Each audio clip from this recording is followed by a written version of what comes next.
Rachel destroyed Dennis's marriage. Now his best friend Jerry is next in her trap. The bar was dark, only illuminated by the soft murmur of after-work conversations and clinking glasses. On any ordinary Tuesday evening, nothing out of the ordinary was supposed to happen until this man walked in, Dennis. I saw him immediately, the hesitation at the door, his eyes scanning the room before he made his way to the bar. The slight fidget of his fingers against his wedding band was all I needed to know. He was perfect. Dennis sat down a few chairs from me, his face etched in a way that told me he hadn't known happiness in a while. His suit was crisp, yet the shoulders sagged, yet that little bit that spoke volumes about whatever load he carried. I could almost envision the story, a successful career, a beautiful home, and kids tucked away in bed. At the same time, their wife nagged about why he hadn't made it home for dinner. They were always the same. I ran a finger along the edge of my glass, waiting for him to notice me. It didn't take long. Men like Dennis were always looking for something, someone to make them feel alive again. When he finally glanced in my direction, I met his gaze with a coy smile. "Mind if I sit here?" I said, gesturing toward the stool beside him. He blinked, taken aback for that second, but then the smile came, tentative, curious. "Sure." And then it happened. The instant he said yes, he was damned. He didn't know that, but I did. I always had. We chit-chatted about the sort of pleasantries that pass between strangers. He said his name was Dennis. He worked in finance, and this wasn't a bar he usually entered. He said he'd simply wandered in after a long day, needing to unwind. I knew better, though. Men don't walk into places like this. They show up, looking for something, even if it's only for themselves. I introduced myself as Rachel, a name I always used when playing these games. I asked all the right questions to keep him comfortable and nonchalant. Still, I was intrigued enough to open up about his life, even though I did not know it. It wasn't long before the subject came up. About his marriage, his wife of 15 years, and their 2 kids, safely tucked away at home while he indulged in some escapism. "It's not that I don't love her," he said, sighing as he sipped his drink. "It's just, I don't know. Things haven't been the same for a while. She's always busy with the kids, and I'm always working. We barely have time for each other anymore." "No," I nodded sympathetically, my expression soft and inviting. "That sounds tough, but it's hard when you start feeling like strangers in your home." He looked at me, his eyes shining with gratitude, like I gave voice to thoughts he couldn't express. And that was where it always began. The men I targeted never wanted at first to leave their wives. They just wanted someone to understand, to make them feel seen. I leaned in closer, my fingers brushing his arm. "You deserve to be happy, Dennis. You shouldn't have to settle for something that makes you feel stuck." How his eyes lingered on me told me all I needed to know. He was hooked, and soon I would reel him in. Dennis called me the next day. I wasn't surprised. They were mine the second they crossed that line and allowed themselves to imagine a life outside their marriage. I could almost hear the tension in his voice as he asked if I'd like to grab a coffee. I pretended to think about it before agreeing, playing the woman who wasn't sure if she should get involved with a married man but was drawn to him. We met at a small cafe downtown, away from the usual places where he and Heather might be known. Over coffee, Dennis was far more open, relating how his marriage had floated gradually into accustomed rhythms of duty and obligation. The passion was gone, and the intimacy was reduced to periodic, half-hearted gestures. He didn't say it, but I knew he sought something to fill the void. "I don't know when it happened," he said one afternoon while staring into his coffee cup. One day, we were happy, but the next, it was like we were just existing. I reached out, placing my hand over his. My touch lingered a second too long. "You don't have to feel guilty for wanting more." When he finally met my gaze, his eyes were clouded with confusion, guilt, and something darker, desire. That's when I knew I had him. It wasn't very long before Dennis became obsessed with me. He'd call every day, sometimes more than once, always needing to hear the sound of my voice to know that I was there. His texts were longer now, more intimate, more desperate. He lied to Heather more often on nights at the office and weekend meetings that didn't exist. He was so consumed by our little affair that he failed to recognize the signs Heather had begun to suspect. Heather wasn't a fool. She'd worked 20 years through marriage, and like most wives, she could feel when something was off. Dennis was growing distant and secretive. She didn't know what, but she knew it wasn't good. It started with small things. The suspicious glance when Dennis came home late, the weight behind the question, "How was your day?" She wasn't ready yet to confront him without proof, but she was watching. And I knew it. I knew she'd find out eventually, and I counted on it. One night, Dennis called me in a panic. "Heather went through my phone," he whispered. "She saw the texts." I leaned back in my chair and smiled to myself. This was the moment I'd been waiting for. "What did she say?" I asked, feigning concern. "She's furious. She's threatening to leave me," he finally confessed, and the fear in his voice was palpable for the first time since I'd ever met him. "I don't know what to do. I don't want to lose my family." I could hear in his voice the desperation of a man standing at the edge of losing everything he had built, yet I was in no hurry to let him off the hook. "Do you love her?" I asked softly, my words pointed. There was a long pause on the other end of the line. "I don't know," he finally said, his voice heavy with uncertainty. "I don't know if I ever did." And just like that, the game shifted. Dennis had crossed a line, and there was no going back. The next day, Heather confronted Dennis. She had suspected for weeks, but the texts had been the final straw. The blowout occurred in their kitchen just after dinner. Dennis had tried to keep everything regular, which was excellent, but Heather wasn't having any of it anymore. "I know about her," Heather said, a quiver of the voice in her barely constrained rage. "I know you've been cheating on me, Dennis." Dennis stiffened, fork halfway to his lips, his face going pale. "Heather, it's not what you think." "Don't lie to me," she shrieked, slamming her hand onto the table. "I saw the texts. I saw it all. How long has this been going on? How long have you been behind my back?" Dennis attempted to backpedal to make light of what had happened, but Heather was not buying it. Tears streamed down her face as she looked at this man that she had loved for so long, now a stranger sitting across the table. "You promised me forever," she whispered, her voice breaking. "And now you're throwing it all away for what? For her?" Dennis was at a loss for words. In defeat, he just stood there and felt the reality of what he had done set in.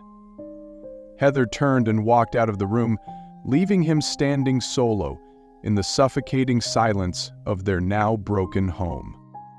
A week later, Dennis was gone. Heather could not stand looking at him anymore, let alone sleep in the same bed as him. The kids were heartbroken. Their hitherto faultless family was now irretrievably torn. And Dennis? He came running to me, of course. One evening, he appeared on my doorstep, haggard and broken like a man who had just lost all that he ever lived for. He stood in the doorway, suitcase in hand, and said, "I did it. I left her. It's over." I smiled at him, but inside I felt nothing. I really didn't care what happened to Dennis. I had done the things that I wanted to do. I took all the pocket money from him that I could, got him all the jewelry he wanted, and now I felt good about it. It was kind of like looking at my ex-husband, who cheated on me and blew all our savings on some other woman.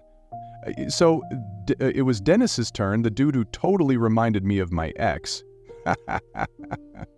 to deal with his screw-ups, lose his wife, his life, his kids, and finally see what a disaster he'd created.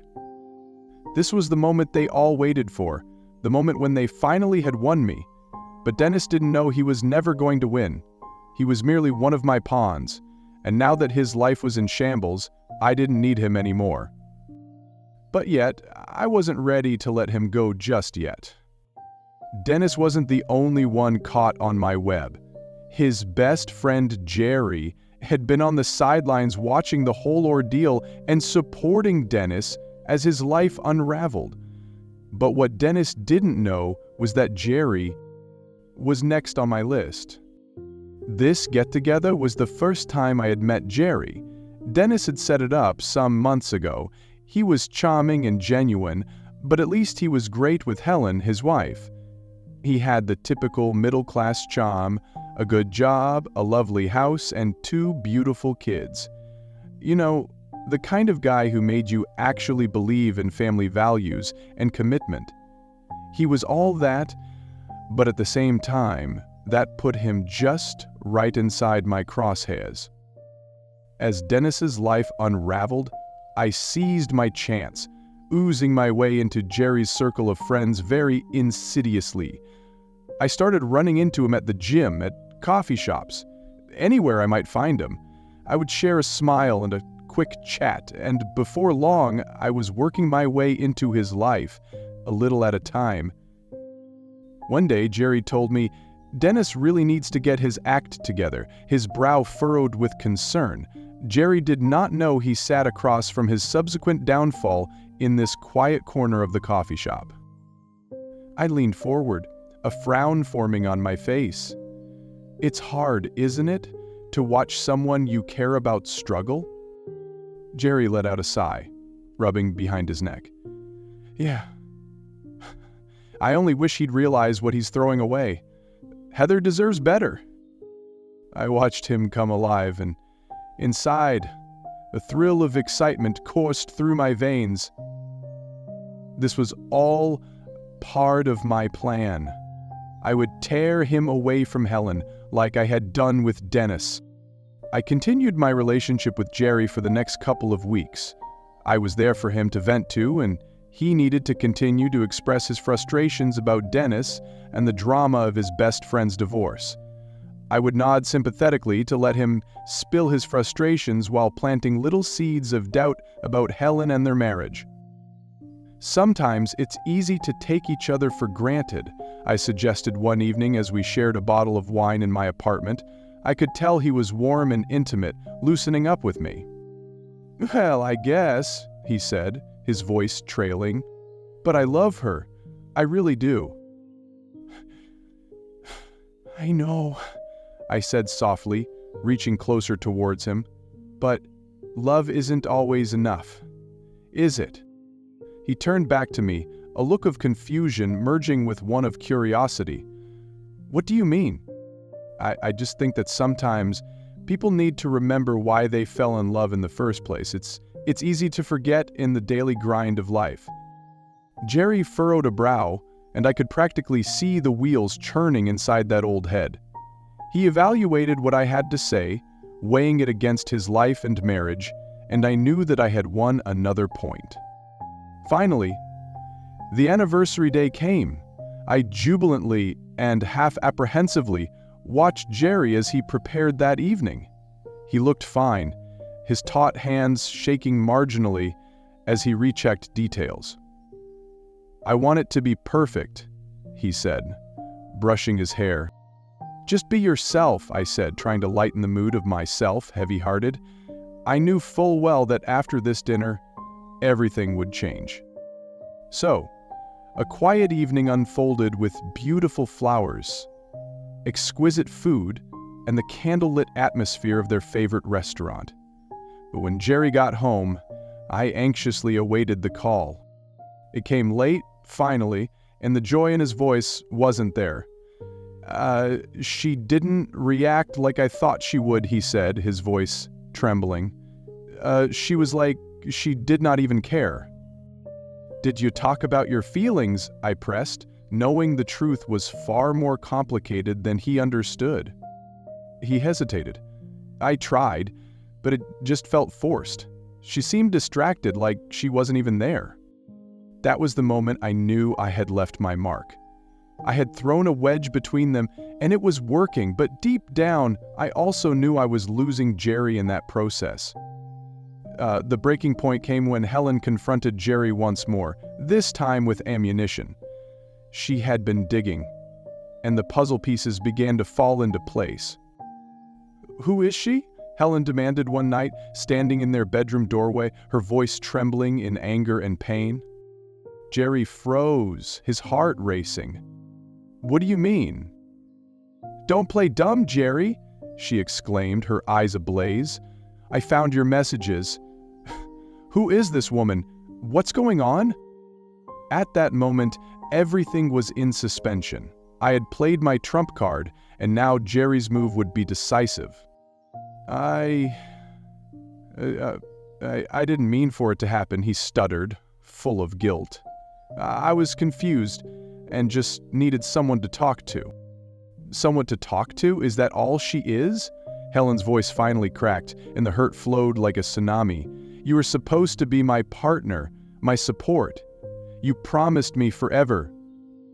"I'm so sorry," Jerry whispered, tears streaming down his face. "I never wanted to hurt you." But the damage was done. Helen's heart finally shattered as the truth finally came pouring out.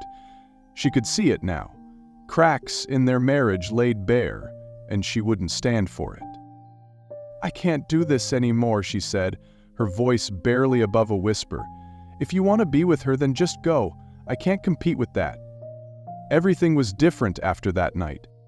Jerry came into my refuge, moving out, but his actions weighed in the air like a lead balloon. He was broken, defeated. And I knew he wasn't the same man I had once drawn in. I don't know how to fix this," he said, his voice no more than a whisper as he sat across from me. I didn't want to hurt Helen. I never wanted any of this." "Then why did you let it go this far?" I snapped, frustration boiling over. "You could have stopped it before it started." He looked at me, pain etched in his features. I know, I was weak. And in that very moment, I looked upon the man for whom I had fallen. He wasn't a notch on my bedpost, but a living, breathing human being with feelings, regrets, and deeply entrenched fears. But the catch was that I had crossed the line. I wanted revenge, but I was now left picking up bits of a shattered marriage and the guilt of my actions. I watched, week after week, as Jerry struggled. The man was torn between his feelings for me and his still residual love for Helen. I knew I should make a choice eventually, but I had lost hold of this game just a little more with every passing day. I'd done the same with Jerry, left him broke. I took all his money, bought every outfit I wanted, and even managed to make him buy me a nice car. I felt a dark satisfaction watching him hit rock bottom, like seeing my ex-husband finally paying the price. But I did feel a pang of sympathy for their wives, Dennis's and Jerry's. They were innocent, just like I had once been. One night, I decided to contact Heather. I needed to apologize for my indirect role in her heartbreak. "Listen, Heather, I'm so sorry for what happened between you and Dennis, and I just wanted to take out my frustration and get revenge on cheating, lousy men who betray their wives, just like my low-life ex did to me. I never wanted to hurt you. If Dennis hadn't cheated on you with me, trust me, he would have done it with someone else. It's just in his unfaithful, scummy nature. I said, steady but full of emotion. I didn't mean to hurt you. I had gotten lost in my own pain. Her silence on the other end was thick, but finally she spoke. I appreciate you saying that. It's been a tough road, but I'm trying to move on. At that moment, I felt like I too was trying to move on. I was releasing some of the anger that had driven me and beginning to understand the power of forgiveness for others and, even more importantly, myself. Well, in the end, I realized life was a choice. Some were made out of pain, some out of love, and some simply out of the urge to connect. I had made my fair share of mistakes, but now I was on a journey toward redemption. When I finally looked back at everything that had happened, heartbreak, manipulation, chaos, I knew I was free. I had learned the hard way that revenge only brings more pain, and in letting go, I found peace that I thought I'd never have. The future was uncertain, but it was the first time in what seemed and felt like an eternity that I had felt hopeful. Whatever life had in store for me, I was ready to embrace, knowing that for the first time, I had the power to make choices and shape my destiny.